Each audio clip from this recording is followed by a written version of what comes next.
Welcome to Masculine Journey. We are glad to have you with us. And we have some people back that's been gone, and we have some people missing. Grant's missing, Andy's missing. Well, some of us are missing Andy, not all of us. But I just have to clear that up. But no, He's missing us. yeah, he's missing us. But yeah, hopefully they'll both be back next week with us again. But Jim is back from what was it, like a month you were gone? No, just a little less than 3 weeks. Okay, it seemed longer. I I guess it missed seemed him. shorter, I missed- but yeah. Yeah, well, welcome back, Jim. We're glad to have you. And you came back and you actually have the topic for this week. Yeah, that was totally accidental. But that was the theme of our trip was God's interruptions, because nothing really much went according to plan while we were driving around Great Britain. And that is an experience that I won't do again, but it was an experience worth doing. It's God's interruptions and how He can radically change our plans just about any time. Mhm. And ours was a great trip, but a lot of things I expected to happen did not, and a lot of things happened that I did not expect, and many of those were God things. When you have a flat tire, it's generally not a great thing, but when you have a flat tire and you can talk to the guy that's changing the tire in his truck, which I've never seen in the U.S. He had a tire machine in the truck and was changing the tire there. And got to talk to him about Jesus and gave him a little Jesus. And he was not and I always love it when people say, I'm not a religious person. I said, neither am I. I don't like religion, neither did Jesus. But we had a good talk, and he did take the Jesus and appreciated it. Yeah, that's good. We one of the things that when I was on the mission trip last year to Roatan, that they would always say the missionaries down there would say is ministry happens in the interruptions. When you have something all planned out and something goes awry, that's usually an opportunity for ministry to happen in one way or another. And as I've thought about that ever since last year, it's like that's most often true. Mm-hmm. Right? We think that the interruption is something, oh, well, it didn't go as planned. Well, thankfully it didn't, because otherwise we probably never would have got what we needed to get out of it, which is a lot of what we'll be talking about today. It reminds me of my favorite Ricky Corn story of my mission trip. Can we air this one?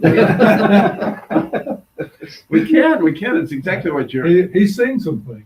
Yeah, Ricky Corn, just a wonderful, wholehearted man that serves with us on that journey. And I went on a mission trip with him to Jamaica, and you guys know that it was with the North Carolina Boys Academy, which was part of Teen Challenge, and there was a leader that you guys know well by the name of John. And John's fairly formal. I'll use that word. And as we're getting right into the van to head off into our trip into Jamaica, and it's night, and he's like, you do not feed the homeless. Whenever we stop, the last thing you ever do is you do not feed the homeless. Now we're going to go to a restaurant here. We're going to go to this Burger King, and whatever you do not. Is everybody clear on this? And he goes around that because he wants everybody to be so clear. Ricky, are you clear? I'm clear. We're not going to feed the homeless. Okay. So, we all pile off into the Burger King and whatever. And I'm the first person actually to come out of the restaurant, other than apparently Ricky. And when I do, here's Ricky sitting there with this homeless guy with a hamburger, and I see the whole scene. And so, of course, John comes out and loses his mind, right? We get in the van to leave the restaurant, and he is losing it on Ricky. Like, what part of I'm not going to do this? What part of we're not going to feed the homeless? Like, how in the world? And Ricky just listens to him. He's like, okay, I get it. Yeah, he doesn't put up a fight. And again, if Corn, if he wanted to put up a fight, it would have been on. Yeah. But it wasn't. He's just like, okay, I understand. And so, man, we get out of the van that night. We're headed into the room. And I said, so Ricky, can you kind of tell me what you're thinking? He goes, oh man, I came out of the restaurant, and that guy was going through the trash cans, and he was filling up drink cups with whatever drink to make this one great big mix. And I watched him just toast God and go, God, you are wonderful. Thank you so much for this drink. I just praise you for this. And he drinks this, mixture of drinks that he had made. Suicide is what we used to call those. Is that what it was? I didn't know. But anyway, Ricky was so impressed that he was like, dude, I got to buy it. And so he went over and shared a meal with the guy, but he just saw him praising God, and for Ricky and for me, right? I saw Rick's heart that day, and I've never forgotten it. And it was completely an interruption. I guarantee you, for John, if he's listening, he felt interrupted. For me, it's a moment that's just precious. I mean, it's absolutely to see that man's heart, to see Ricky, God showed up in Jamaica. Yeah, that's a spirit of the law moment rather than a letter of the law moment. You know? I mean, that's what Jesus meant was, yeah, let's deal with the spirit of the law sometimes, and let's deal with the letter of the law sometimes. That's right, absolutely. Danny, you have the first clip for this show. Yeah, it's from The Hobbit, and after getting much of grief from you guys, because I'm not a great big fan of Lord of the Rings, I know, yeah, didn't even read the books, but anyway, the joke is. Well, they weren't picture books, Danny. And that's all I have.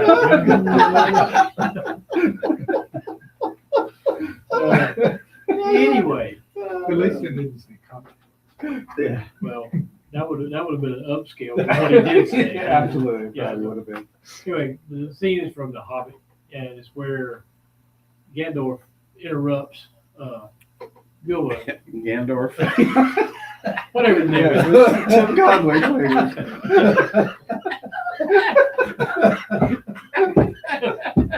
I told you I didn't read the book. It's all right. It's all right. The world is Gandalf.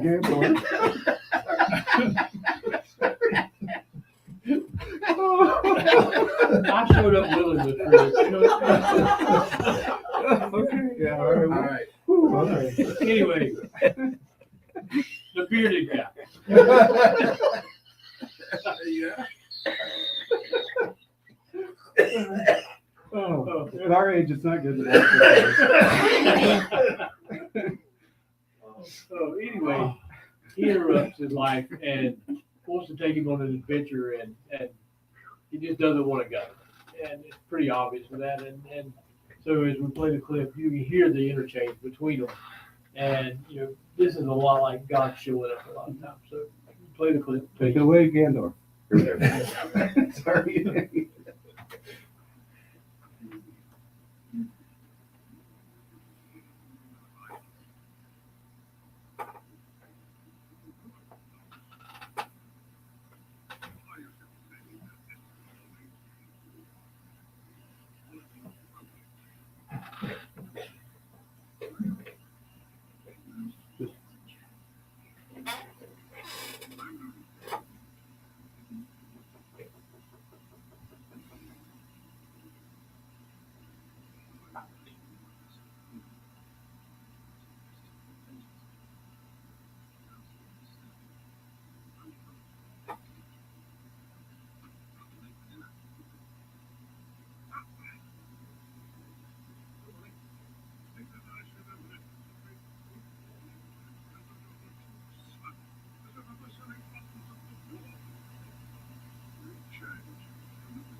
To be fair, he didn't enunciate very well, his name. Well, and Bilbo didn't remember his name either, so I don't feel bad.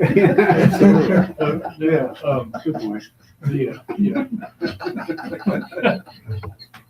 You're in good company. Yeah, they were in the movie together. But, I thought a lot about how, God interrupts us, and several different stories came to mind. But, one in particular was when we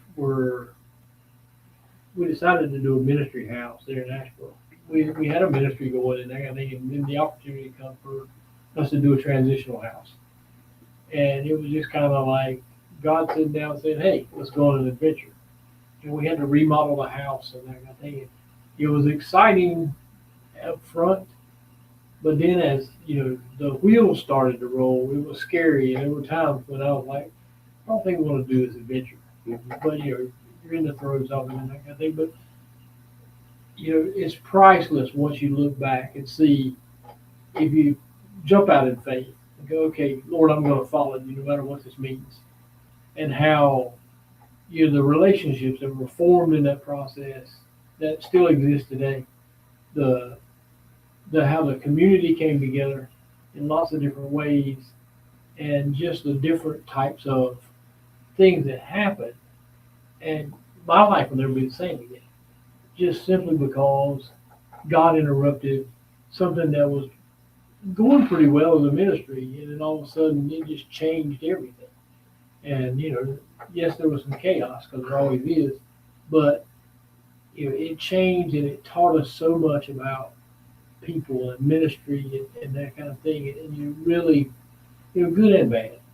But anyway, that's what it made me think of, God's interruptions. So. Yep. Well, thank you. If you have any questions or want to rib Danny a little bit about saying that, go to masculinejourney.org.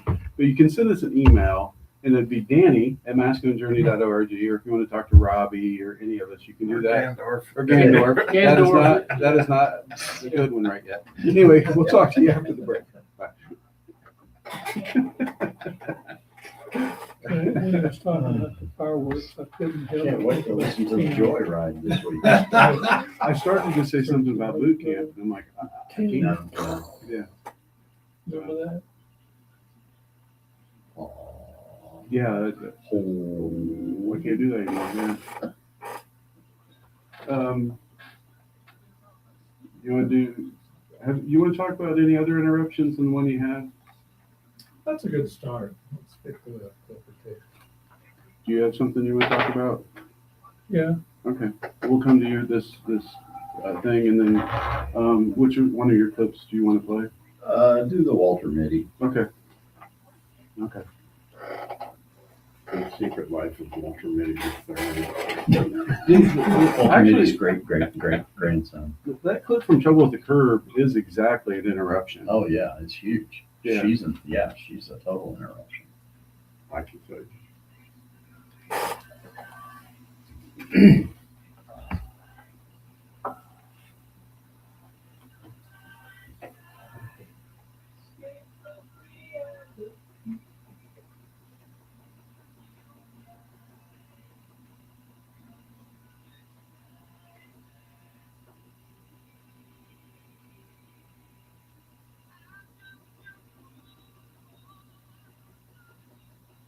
Well, welcome back to Masculine Journey, and yes, this is a Christian radio show, and we're playing Queen, and Darren, that was your bumps. You want to talk about how that ties into what we're talking about? Well, I think, is this real life or is this just fantasy, right? I Absolutely. mean, we're asking that question. I know I ask the question all the time. Really? I mean, really? So that's kind of where I ended up with that. I just thought, and Jim's topic, and I thought, man, that's a song Jim would fall in love with, and already has. And I knew the battle was not Keith leaving the mics off long enough for Jim to sing along with the clip until the words stopped. But That's the first thing I looked at to see where the microphones were. I backed off a little Yeah, bit. you did. That song, when he suggested it, just hit me as perfect, because we don't know what's going on.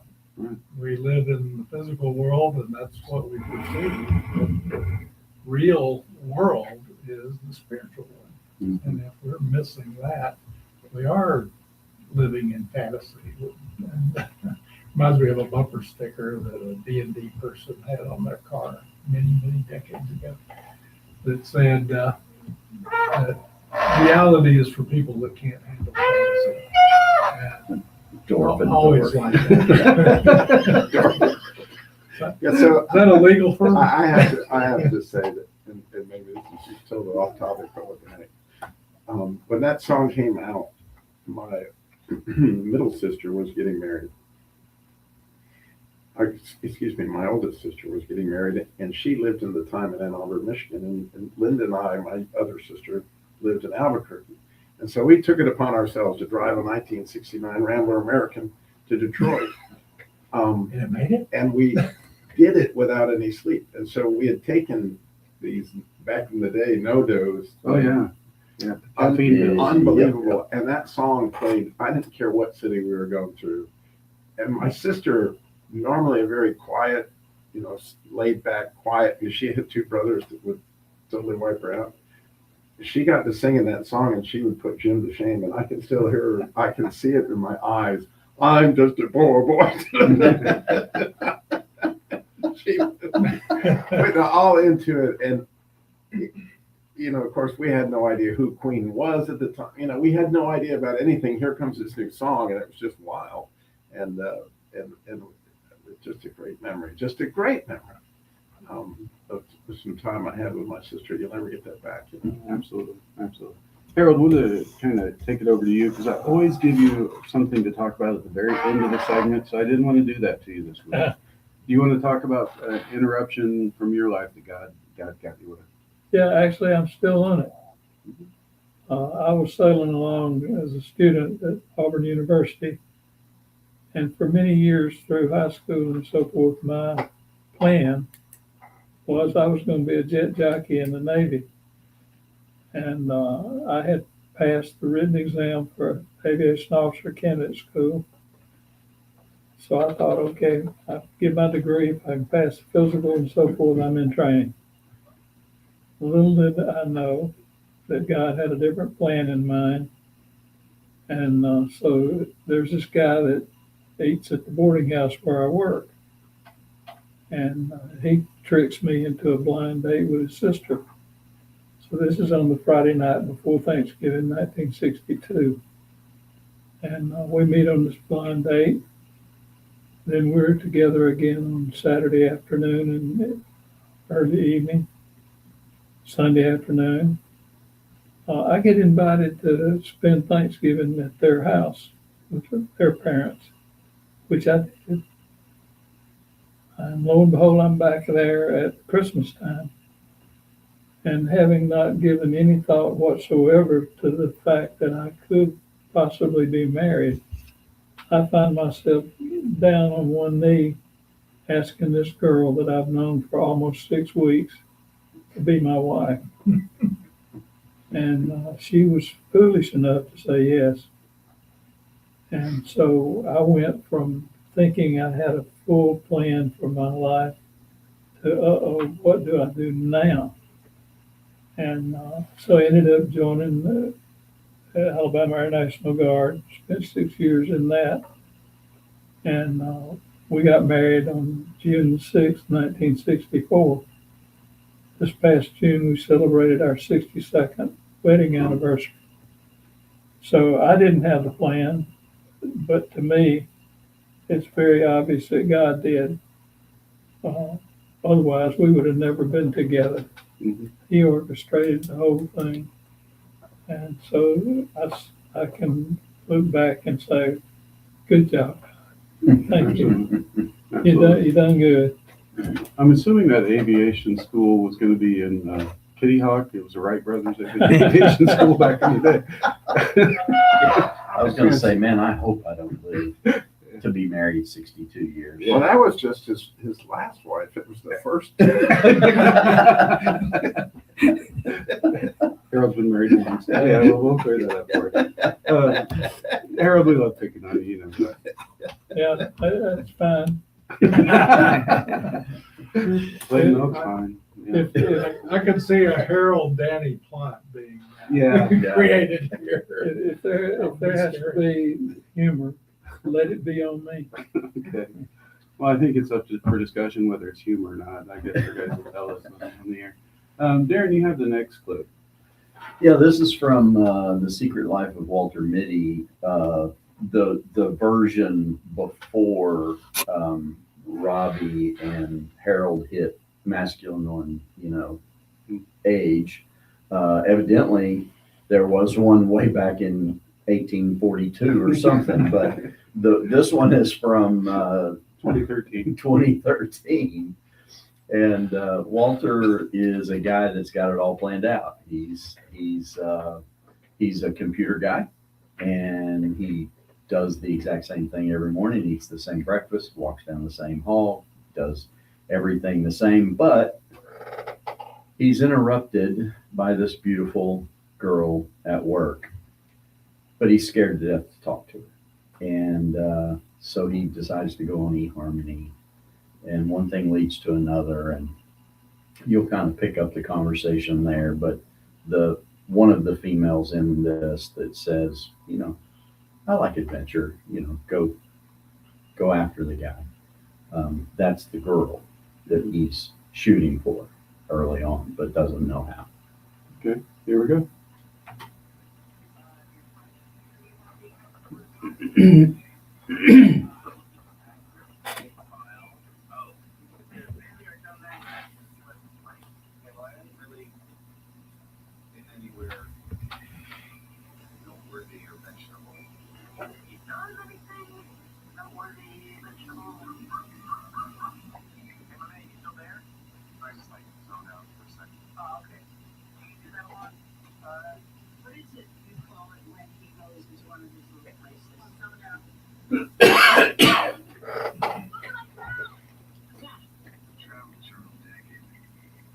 We do have ahead of us the privilege of publishing what will be the very last issue of Life magazine. And for the final issue, we just received a telegram from Sean O'Connell. I expect full consideration of negative 25 for cover. It's 25. It's not bad. I know. It's the run. What's the matter? I lost a picture of this. None of the streets. Should go. Crack the case. We shot some crime. And we're the person who worked the hardest to make sure his work was realized the way he wished. Vicious murder. So you're trying to find this guy? Yes. Well, let's somebody else put something. Find out right now. Just finished over here. It's not. Looks like there's a storm with the name. Girl. How'd you get to Afghanistan? Through Yemen. Violent place. That's why the airfare's only $84. So Walter ends up trying to go find the greatest photographer, that Life magazine's ever had, supposedly. And he's been the behind the scenes guy that never got any glory. So he doesn't know what to do with glory when he does get it. But the beauty comes along and God interrupts him like he did for Harold. I mean, Harold should have used that clip. But the reality is that his mother says to him, "Hey, you were Sean's partner. You need to finish his work." Well, guess what? We're God's partner, and we are His bride, and we need to finish His work.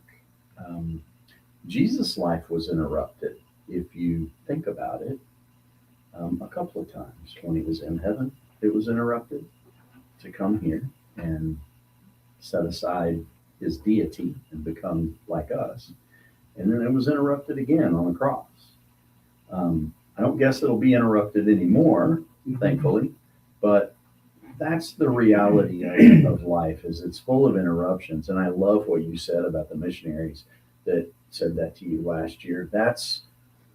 If you think about all the times we've done mission together, this group of guys, the most ministry was usually done in the messiest Mhm.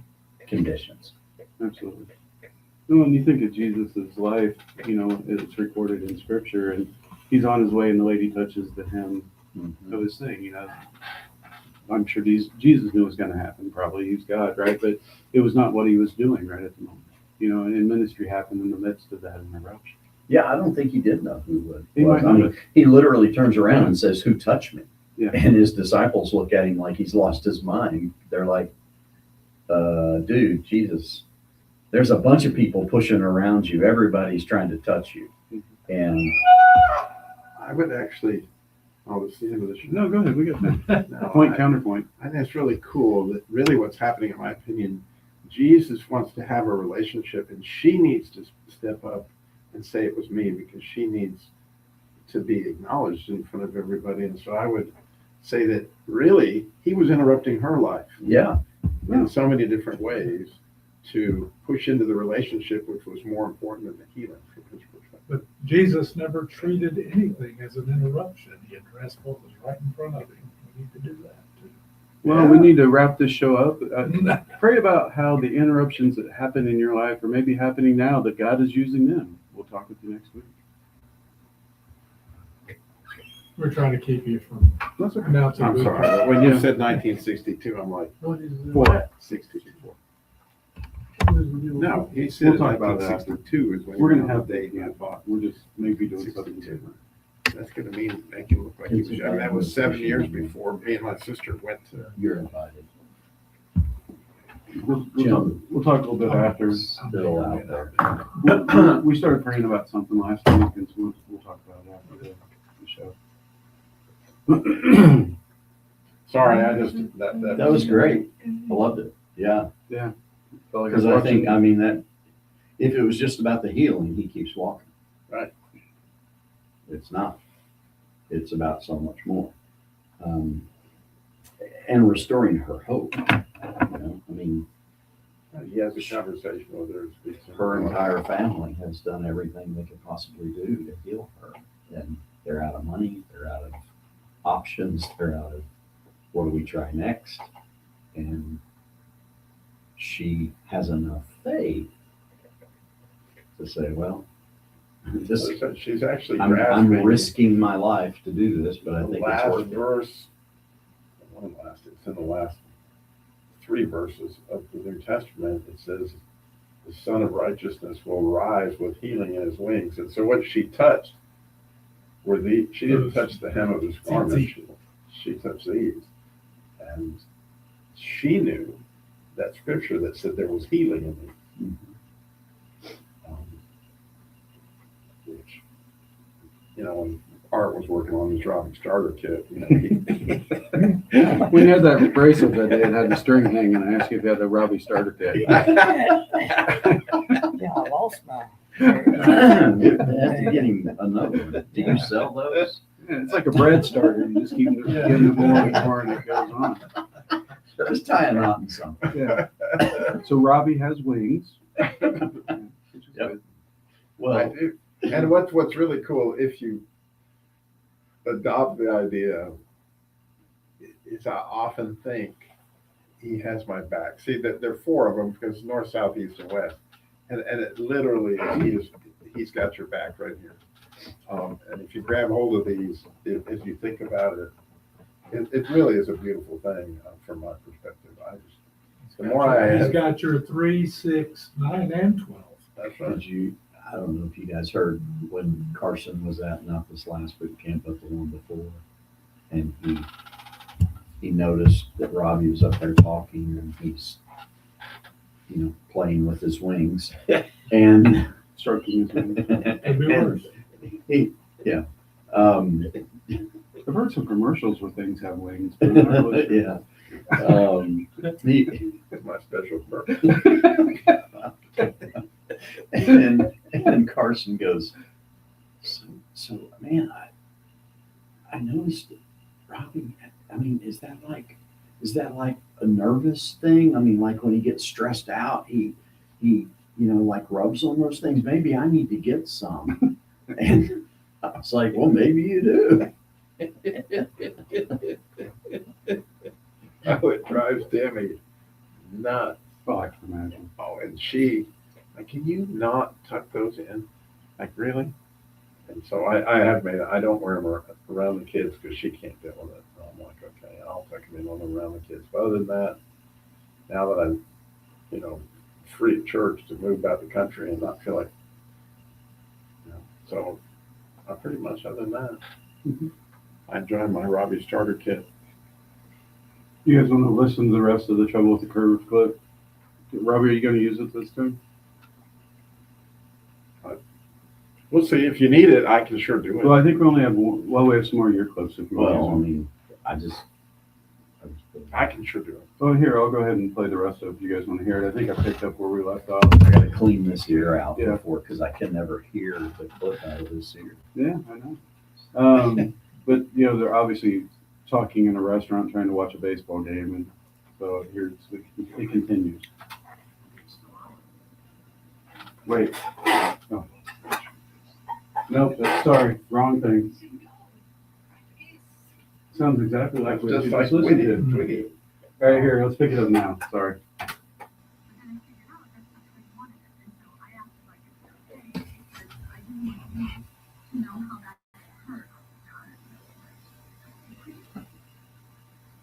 There's never a time or place. What are you doing anyway? Why did you start all this? Amazing. That's not what I wanted from my kid. Well, yes, but I'm you didn't like me. I love baseball. You know I love it. I never even wanted to be a lawyer. I did that for you so that you would be happy with me and that you would approve of me and maybe see me around. I did what I felt was right. I just didn't want you to have life in a cheap seat, There's Sam. a cheap seat. Spending every waking moment with my dad watching baseball, eating food that was no good for me, playing pool, staying up too late. Those were the best seats in the house. And so what you have is they have that first conversation, and then Clint Eastwood's character thinks about it, right? And he remembers back why he had done that, and there was a way because he wanted to protect her from the life that he was living. That there were some bad things that could have happened to her. No, that guy Yeah, that was following her and, yeah. She was a young kid, and he was a pedophile, and Clint Eastwood beats the snot out of him. make my day kind of. Yeah, but then it leads to Right, their right. it leads to the reconciliation and a deeper relationship Mhm. through it. But anyway, you don't have to use it. It's a good clip. I think it's a great clip. It's a really good The movie. other, yeah, it is a good movie. I just don't know where it came from. Trouble with the Curve is No, I know where the No. movie came from. I know where the clip Oh came no, I from. cut the clip a couple of years ago, but I don't know how it got in How'd there. it got in the file? Yeah, That's It the was question. God's. God wanted to use it. eruption. Apparently we're supposed to use it. Evidently.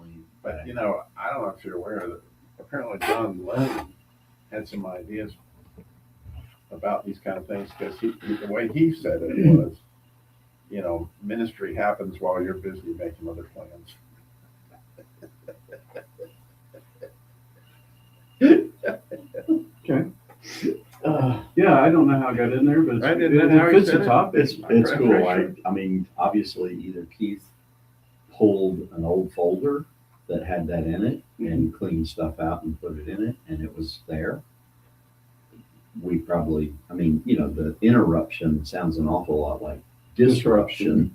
And we've done several shows on disruption. Right. So I I think it's cool, fascinating though. because I think it's really literally, because Tess was so upset about her mother, in her health and things like that. Tess and I literally had almost that conversation yesterday. You probably can't share that on the air though.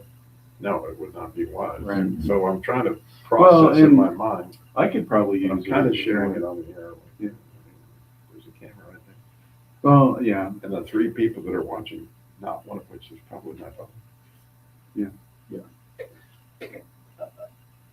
Robert the Bruce.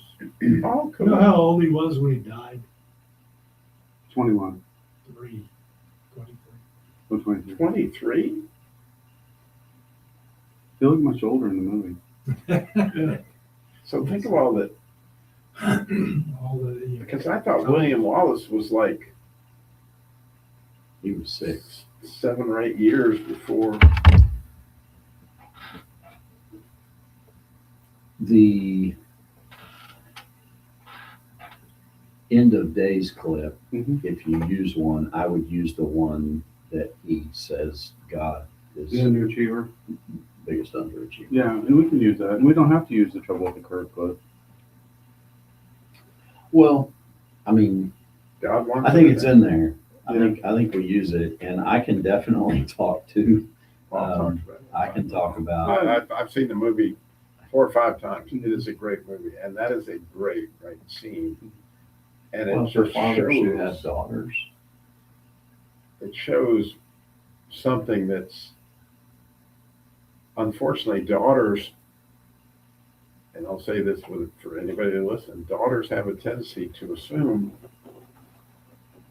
that their dads are withholding, because I think Satan would love to make that message happen, mhm, that the fathers, they don't care, or they don't truly love them, they're really not accepted and all that stuff, and nothing could be further from the truth. It's just life is not as simple. I'm not hearing anything. I am now.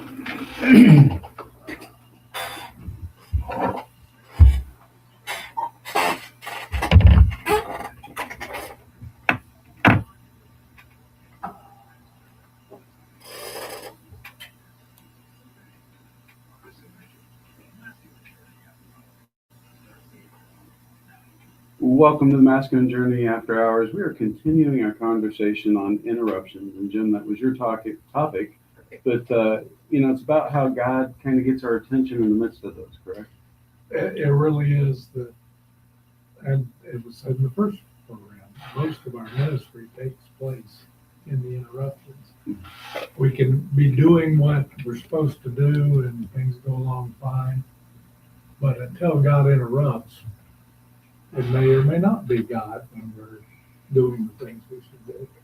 And I was interrupted by a smile at the airport on the way back, and made a family that was from Africa very happy just by giving them bracelets and a little Jesus. Mhm. And that was an interruption.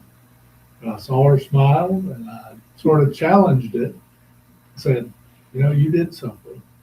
And she looked at it, she was still smiling. And this was maybe an 8-year-old girl. Mhm. And I said, you're smiling, so I have something I want to give you. And the whole family got into it. Turned out they were believers, and they appreciated it to the level of, I knew God wanted that to happen. And it was almost like I'd given them a bar of gold or something. When you say that you gave him a little Jesus, you mean a little figurine? Yeah. Okay, I kept thinking, man, you're I'll just give them like, the whole Jesus. Yeah, Just gave them a little I bit just of couldn't Jesus, handle the so whole they thing. couldn't Yeah. handle Yeah. all of Jesus. Yeah, They Out had there at the airport. all of Jesus. And and it was actually the older brother, because that's all I had left when I gave the girl bracelets.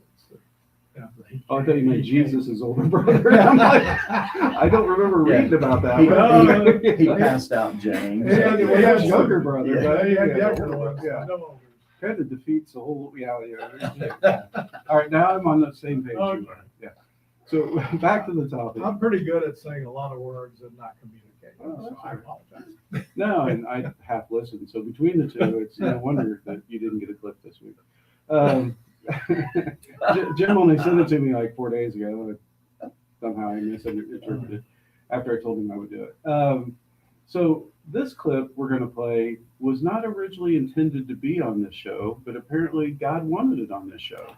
And so it's not really anyone's one in particular's clip, but it really speaks to this topic. It does. Yeah. It's a father and a daughter, Mhm. trouble with the curve. I'm guessing the Holy Spirit prompted Keith to either accidentally put it in there or on purpose put it in there, but it was a great clip. And one of the things, we were talking about it just before the show, and one of the things that hit me was God knows he can interrupt me with my daughter Mhm. or my granddaughter differently than he can my son or my grandsons or anybody else for that matter. I mean, even my wife.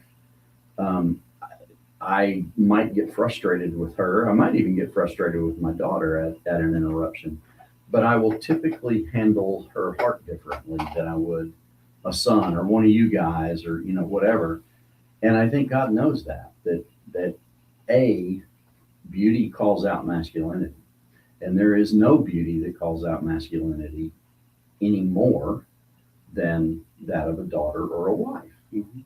And so, in this clip, there is no wife anymore, but the daughter is definitely interrupting the dad's world. Um, and God uses it to get a lot of healing for both of them. Yeah, there's two clips put together. So what you hear on the first part of it is her interrupting him, right? And then him having time to process it, get worked on in my world by the Holy Spirit. And then you hear a conversation that happens later on after he's had time to process the interruption.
There's never a time or place.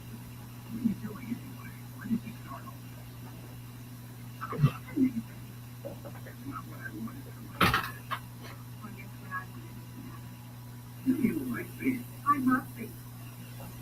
You know I love it. I never even wanted to be a lawyer. I did that for you so that you would be happy with me and that you would approve of me and maybe see me around. But that's not much right. I just want you to have life in the cheap seats and everything cheap seats. Spending every waking moment with my dad watching baseball, eating food that was no good for me, playing pool, staying up too late. Those were the best days in the house. Yeah, it's a great clip. Yeah, so, it incorporates a lot of clips we've been talking about recently, and that there's a piece that only comes on the other side of one. Mhm. And this is the kind of interruption, disruption, it's both, that causes a tremendous amount of stress in both people. And having had recent conversations with daughters, I can assure you that it is extremely, when it goes close to home like this does, then unfortunately the fathers have no idea how the daughters interpret how we don't speak into certain things, how we don't communicate as often as we should or as we should. And the daughters, by the same token, they interpret that and put it, and Satan helps put a spin on that says my father doesn't really care about me. He doesn't really, they get the conclusion that she came to, that he sent her away because he wanted it that way, which nothing could be further from the truth. If you find out in the story that actually he sent her away because there was a guy that was going to try to molest her. He caught him and dealt with him as only Clint Eastwood could. He kind of made his day, I can say. The whole, but the idea was he realized that his daughter was in danger in the cheap seats, and he wanted to protect her. And when she found out the whole truth, then there was a great healing there. But just points to the fact, from my standpoint, that these discussions, as painful as they are, and Clint Eastwood does a great job of showing that, of how difficult it was to go into that. The intimacy of it, and a chance to truly understand each other and how you feel and where you're coming from. Because if you don't talk, then both sides are assuming things that are just so far from the truth. And Satan is so there to interpret that for you. And so I'm more convinced than ever, having listened to this show, that John Lennon really understood that ministry is what happens while you're busy making other plans. You know, and I listened to this clip in this movie. We talk about in other shows the cycle God constantly has us on. He's always doing 4 things in our life, right? Disrupting, dismantling, healing, and restoring. That movie does every one of them, right? It shows when the disruption happens. They dismantle what they believed, right? And then they move from healing into restoration of a relationship, right? But you can't get to the restoration and the healing without going through the interruption, disruption, whatever you want to call it, and the dismantling of something. Yeah, I mean, we've said it 1,000 times probably, but you will never get to deeper intimacy unless you're willing to go through the fight. Doesn't mean you have to go around picking fights. That's not what I'm saying. But if every time life gets hard, you back away, you're never going to get to the other side. You're never going to get to that intimate relationship that you want. And, you know, Satan has, as Robbie said, a very special hatred for women and for the relationship of a father and a daughter, a husband and a wife. And so he is going to help interpret, you know, those things. And yeah, it's a disruption. I mean, it's oftentimes an interruption. It's a neat topic, Jim. In the last year, all of us in this room have had some pretty significant interruptions in our lives. And there were a few of them that I was ready to just go, nope, not going to do it, not going to enter in. Or, man, I wished I had not said I would do that thing, because I'd really like to back out now. But pushing through and saying, okay, God, I'm not going to be able to do this by myself. And I never could.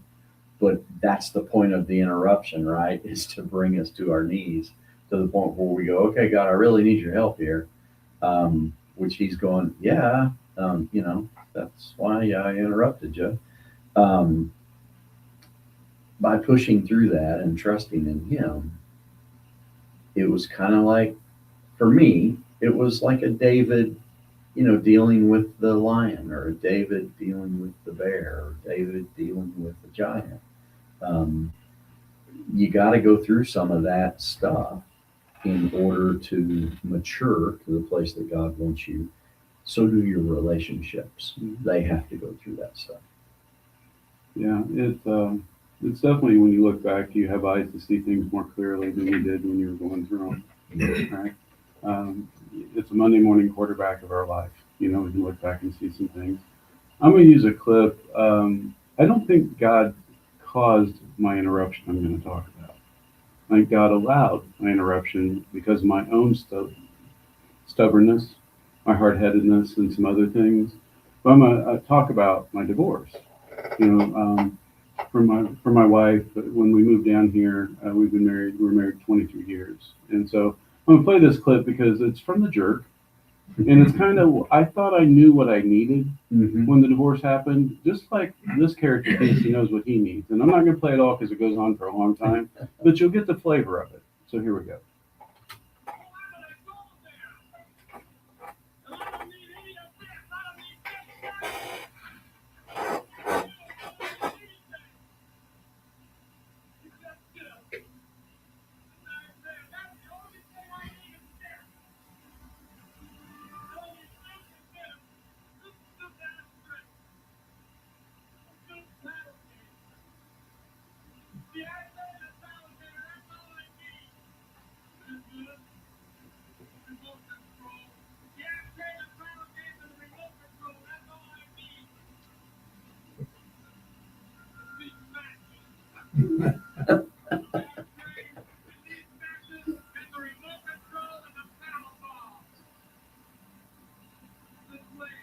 And it goes on for another like 60 seconds or 50 seconds. But, you know, Steve Martin's character has in mind what all he really needs. And he has absolutely no clue on what he needs. Yeah. You know, and when the divorce happened, I was completely lost. I never wanted to be a parent that wasn't in my kids' lives every day. And that was going to change. You know, and there was a lot of things that I thought I needed that God later showed me what I really needed was Him and let Him lead. You know, I think God tried in His own way to save the marriage many times, and for whatever reason, I couldn't do what He asked me to do, or I was afraid to do what He asked me to do, and I don't know how it was for her. I'm assuming it was the same, you know, along the way that God had tried to do the reconciliation. But I knew He took what was a horrible thing, and there was a lot of good things that came from it. And for me, my relationship with Him changed a lot. I'd never lived by myself, and I was scared to live by myself. My whole life, I'd never lived on my own. I was youngest of 6 kids, always had a roommate. Then I had kids. You know, I'd never lived alone. And so the first few weeks that I was there by myself, you know, it's like, okay, what do I do now? Right. And so it made me face some things and to talk to God a lot more. And He worked over the next 10 years on me, you know, breaking down a lot of those things, dismantling, and helping me get healing and restoring, and made me into a different person that He really wanted me to be, more of the person He designed me to be. I still got a long way to go. But if it wasn't for that, it also deepened my relationship in ways with my kids. You know, because they got to learn who mom was outside of mom and dad. They got to learn who dad was outside of mom and dad. You know, and any marriage, you have different ideas on how kids to be raised, and you have to come to some unity. But, you know, it could just be, I could totally be myself with them, and they got to see dad for the first time fully. And it led to some really healing in my kids' lives at boot camp with my son Eli and times with Caleb. And so I'm just really grateful that I've gone through that, not necessarily grateful that it happened and my kids had to go through it, but I'm grateful for the restoration and healing that I got from it, that hopefully I continue to get. And so, anyway, that's my story, and I'm sticking to it.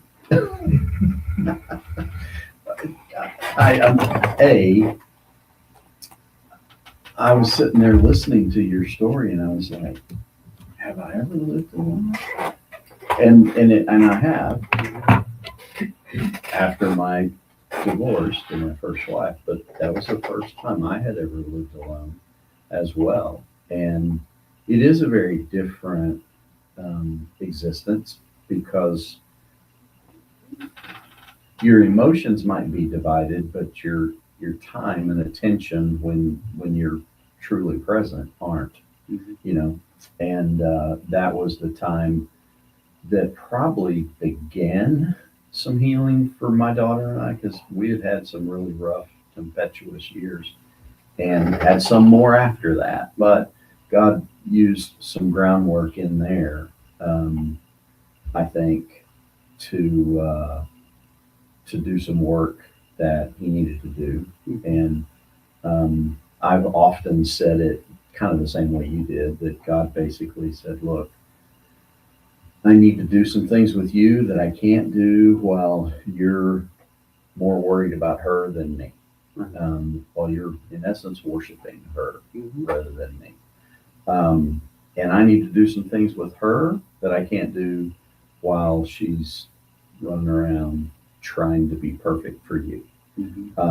And not that, again, I don't think God, you know, set up the divorce, anything like that. We chose that.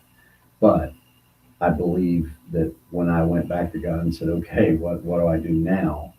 That was, in essence, a consolation, that He consoled me with that, hey, look, yeah, it's going to be tough, but there are some things I need to do when I don't have to compete for your attention.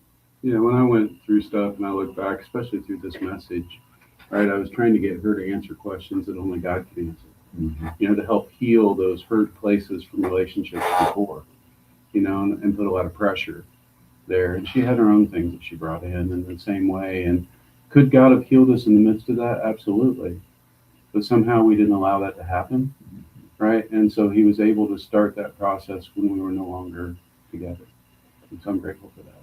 I was doing what he did as well. And I have never lived alone. Mhm. And I have a feeling the two oldest people in this room have never lived alone. Have you lived alone, Harold? For any time at all? No? I have. Well, you're third oldest. You don't count. Oh, Yeah. Step back from the mic. But God uses that too. I mean, there were times when at best we were angry roommates, but we stuck together. And Harold,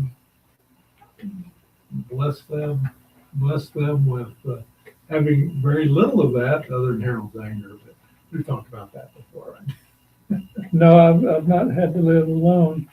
And to be honest, that's a fear that I have. Mhm. It's odd that one of the things that we were listening to on the radio, and they was talking about, what do you fear? And she said, I know what yours is. And I said, really? What? And she said, that I'll go before you. Mhm. And that's true. And 62 years, that's a pretty long time. It is. But she's still the apple of my eye. During that time, and I've shared it on here before, but God opened my eyes to beauty in different ways. I became an old person, started watching birds, got real interested in birds and got the bird feeders and hummingbird feeders and truly just loved looking at God's creation and did some horrible painting, but I loved painting, and stuff like that. But God didn't let any of that time be wasted as long as I didn't waste it, Mhm. right? The times it got wasted was because I did it, not because God was doing it. And so I'm really grateful for that. And Danny, you got something? Yeah, I'll just go interject. I did live alone for a short period of time. Then married my landlord, and you can become homeless if that goes south, by the way. Yeah, just saying. Yeah. But, but it was a time, and I realized that, the disruption in it was that I never liked being alone. I am a people person. I love people. I love being in crowds of people. That's always been me. And Michelle and I were talking the other night. She loves solitude. Matter of fact, she loves Tuesdays because I come to Winston-Salem work and then not home till 9. So she loves the solitude of it all. Me, it's not a great big deal if, not home alone very long or whatever. But there is a difference between being lonely and having solitude. And we had that discussion the other night. But, God is able to move some things. And I was thinking of that song. There's a Christian song out there. It's, I will make room for you. Mm-hmm.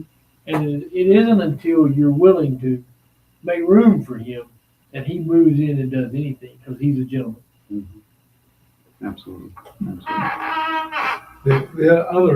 The final point that I wanted to make. Oh, I'm sure it's not the final point. Well, probably not. But it was before Danny took his mic back. We got recorded the whole time.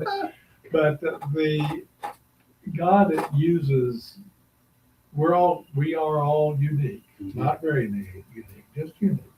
Where no two people are the same. And God uses what you go through if you let him. Mm-hmm. And will get your attention with the interruptions if you're trying not to let him. But either way, he loves us enough to interrupt us, to get to something we need to grow. And Harold, I'm almost the opposite on what, I've been married a mere 53 years. And Rookie. yeah.